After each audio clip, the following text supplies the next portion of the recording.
Saudi अरब का house driver का visa दे दो। हाउस ड्राइवर की सैलरी होती कितनी है? ये 500 का नोट है, सबसे बड़ा नोट है यहाँ का। Hey guys, good morning, welcome to my new vlog. Guys, अभी हमारे पास बहुत सारे कमेंट आते हैं कि भाई कोई सऊदी अरब का हाउस ड्राइवर का वीज़ा दे दो, कोई भी वीज़ा ड्राइवर को हो तो दे दो। यार भाई, आप लोग वहाँ से कहते हो, कमेंट करते हो कि कोई वीज़ा है तो दे दो, और हम लोग यहाँ पे सोचते हैं कि किसी तरीके से यहाँ पे कुछ पैसे कमा करके अपने इंडिया में ही सेटल होने की कोशिश कर रहे हैं, और आप लोग हैं कि इंडिया से इधर आना चाहते हैं। तो आपको हम बता दें कि हाउस ड्राइवर की सैलरी होती कितनी है, न्यू जो ड्राइवर होता है उसकी सैलरी कितनी होती है, अभी हम आपको समझा देते हैं एकदम अच्छे से हिंदी में। तो आप लोग जो है खुद समझ जाओगे कि यहाँ आने में फ़ायदा है कि नहीं। तो यहाँ पे जो न्यू ड्राइवर की सैलरी होती है वो 1500 रियाल होती है, ठीक है। और 1500 रियाल में आपको खाना पीना, दवा पानी, कपड़ा लत्ता, हर चीज़ मतलब आपको करना है, नेट का रिचार्ज भी करना है। तो जैसे कि हमारे पास अभी 1500 रियाल हैं, ये 500 का नोट है, सबसे बड़ा नोट है यहाँ का 5, और ये 6, 7, 8, 9, 10, 11, 12, 13, 14, 15। तो ये हमारे पास अभी 1500 रियाल हैं, और 1500 रियाल में से हम 500 रियाल निकाल लेंगे अपने खर्चे के लिए, ठीक है। ये हमारा जो है खर्चा होगा एक महीने का। इसी में जो है हमको तेल साबुन और खाना पीना और नेट का रिचार्ज हर चीज़ करना इसी 500 रियाल में। और ये 500 रियाल मालूम कितने बनेंगे इंडिया में? 11,250 रुपये बनेंगे। तो अब जो है ये हमारा खर्चा निकल गया 500, ठीक है।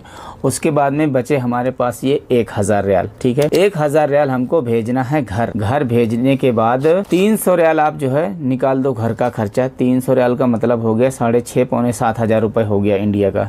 तो ये हमारी फैमिली का खर्चा हो गया, ठीक है। तो 5, 3, 800 रियाल निकल गए। उसके बाद में हमारे पास कितने बचे?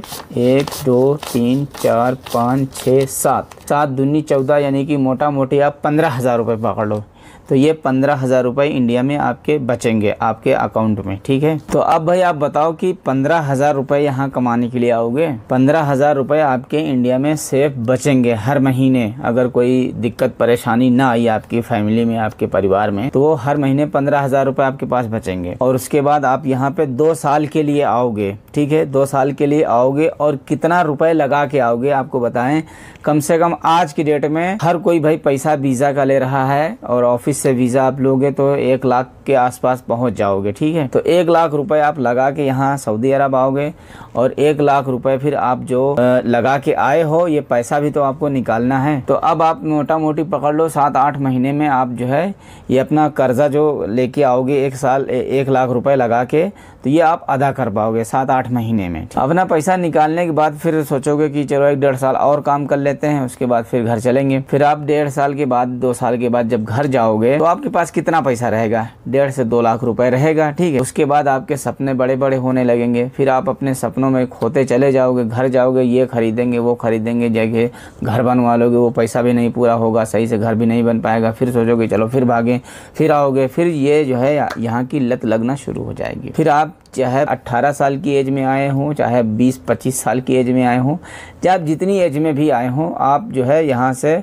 फिर बूढ़े बन के ही जाओगे। क्योंकि मैंने भाई खुद अपनी आंखों से देखा है एक बंदे को। अभी 1.5-2 महीना पहले मेरी ड्यूटी लगी थी रियाद पार्क 4 नंबर के पास है। तो एक चाचा आए, बैठ के हाल चाल लेने लगे। हमने कहा चाचा आपको कितने साल हो गए हैं? तो चाचा बताने लगे कि हम 21 साल के थे तब हम यहाँ पे आए थे, और भाई साहब उनको जो है 29-30 साल हो गया था। वो बूढ़े हो गए थे, बाल सफ़ेद हो गए थे, सब चेहरे पे झुर्रियाँ आ गई थी, दाढ़ी सफ़ेद हो चुकी थी, चश्मा लगा हुआ था, सही से दिख भी नहीं रहा था उनको। तो कह रहे थे कि बेटा क्या करें, यहाँ जो है कर रहे हैं तो अपना कर रहे हैं, जब तक कर रहे हैं ना पैसा आ रहा है। और उन्होंने खैर जो है ये बताया कि हमने यहाँ की कमाई से अपने एक लड़के को पढ़ा लिखा दिया है, वो नौकरी पा गया है। तो हमने कहा आप चले जाओ घर अपने, क्या कर रहे हो यहाँ पे? तो वो बोले कि बेटा जब तक हाथ पैर में ताकत है, चल रहे हैं, तब तक जो है सोच रहे हैं कि कुछ पैसे आ जाएंगे तो बेहतर ही होगा। तो हमने कहा चाचा पैसा तो ज़िंदगी भर आदमी कमाता है, लेकिन अब आपका जो है आराम करने का टाइम आ गया है, आप चले जाओ अपने घर। आपका लड़का नौकरी पा गया, आराम से बैठ के खाओ पियो,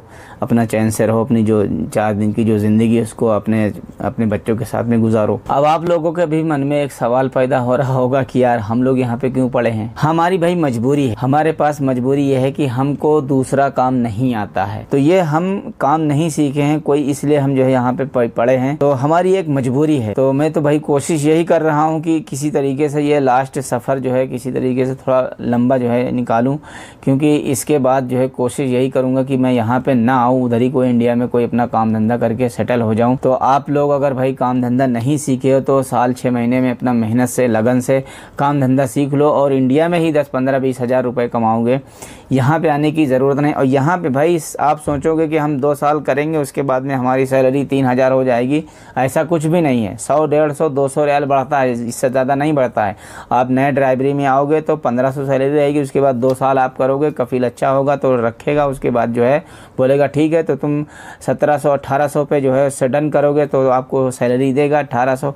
उसके बाद फिर भी 200-250 रुपये बढ़वा के कितना तुम बढ़वा लोगे भाई? 5-6 हज़ार रुपये बढ़ेगा, इससे ज़्यादा थोड़ी बढ़ जाएगा। इसलिए यहाँ पे जब तक नौकरी करोगे भाई तब तक ही पैसा आएगा, और इंडिया में जब तक आप रहोगे तब तक आपके पास पैसा आता रहेगा। काम करते रहोगे, खाते पीते रहोगे, घूमते रहोगे, अपना जो है अपने बच्चों में अपने परिवार में रहोगे, तो आपकी जो ज़िंदगी है वो कटती चली जाएगी, आपको पता नहीं चलेगा। और यहाँ पे आके आपकी ज़िंदगी जो कटेगी ना तो उससे अफसोस करोगे। जब आदमी परदेश आता है ना तो फिर वो हर एक चीज़ का हिसाब लगाता है कि एक दिन हमारा वहाँ पे गुजरा था, 1 घंटा के लिए हम वहाँ पे गए थे, ये 1 हफ्ता हम वहाँ रहे थे, 1 महीना वहाँ रहे थे, मतलब हर चीज़ उसको याद आएगा यहाँ जब परदेश में आ जाएगा ना। मैं तो भाई आप लोगों को यहाँ पे आने के लिए राय नहीं दूंगा। जितने लोग ये हमारी वीडियो देख रहे हैं और जो लोग कमेंट कर रहे हैं कि भाई कोई वीज़ा है तो दे दो, तो मेरी भाई एक ही रिक्वेस्ट है कि आप लोग जिस तरीके से यहाँ पे आने के लिए सोच रहे हैं, यहाँ के बारे में मत सोचिए। आप वहीं पे काम सीखिए, काम सीखने के बाद आप कहीं अच्छी नौकरी करिए। आप कोशिश करोगे तो हर चीज़ जो है इंडिया में पॉसिबल है,